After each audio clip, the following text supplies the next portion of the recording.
মৌলানা ভাসানীকে আমরা সবাই জানি যে তিনি আপসহীন একজন নেতা ছিলেন। আমরা আপসহীন দেশনেত্রী বেগম খালেদা জিয়াকে জানি, কিন্তু তারও আগে আপসহীন নেতা বলে যাকে জানে সারা দেশের মানুষ, তিনি মৌলানা আব্দুল হামিদ খান ভাসানী।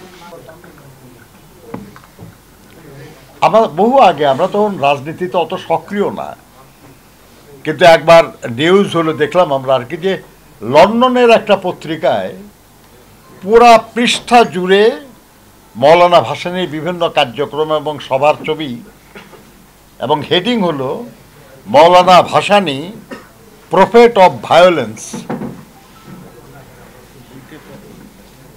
তাদের ভাষায় উনি যা করছেন সেখানে ভায়োলেন্স,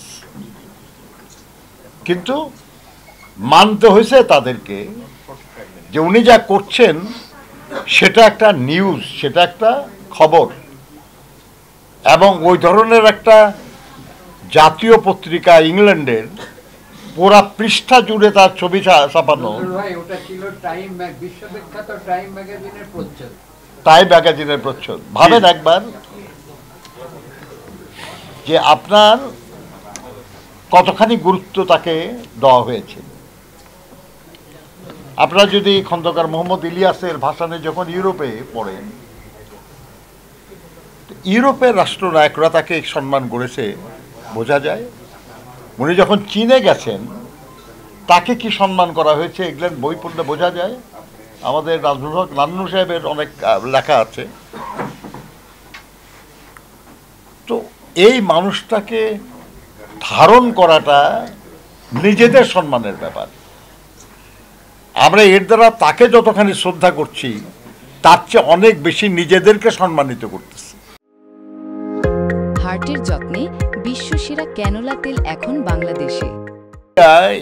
এই মিডিয়া মানে এত বেশি কভার করবে না এই কারণে যে মৌলানা ভাসানীর রাজনীতি যা ছিল সেই রাজনীতি বা সেই বিশ্বাসের সঙ্গে আজকে বাংলাদেশের মিডিয়া তো সবই মালিকদের মানে সম্পদ, তাই না? বেশি প্রায় সব মিডিয়া আর কি। আর ওই মালিকদের বিরুদ্ধে ছিল মৌলানা ভাসানীর লড়াই সারা জীবন। সেই জন্য আমরা অনুরোধ করব যে ভাসানী জনশক্তি পার্টি কিছু লিফলেট, কিছু বুকলেট এগুলো করুক এবং এগুলো ডিস্ট্রিবিউট করুক, মানুষ জানুক তার সম্পর্কে। অ্যান্ড দেন কিছু গবেষণা এবং গবেষণা নিয়ে কিছু বই পুস্তক প্রকাশ করার।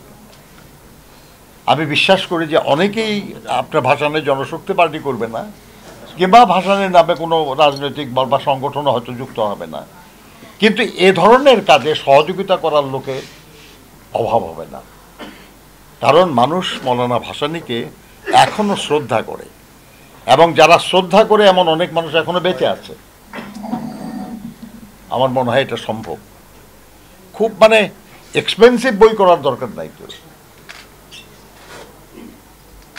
অনেক কম টাকায়ও বই ছাপানো যায়, চেষ্টা করতে হবে এটা। অর্থাৎ তাকে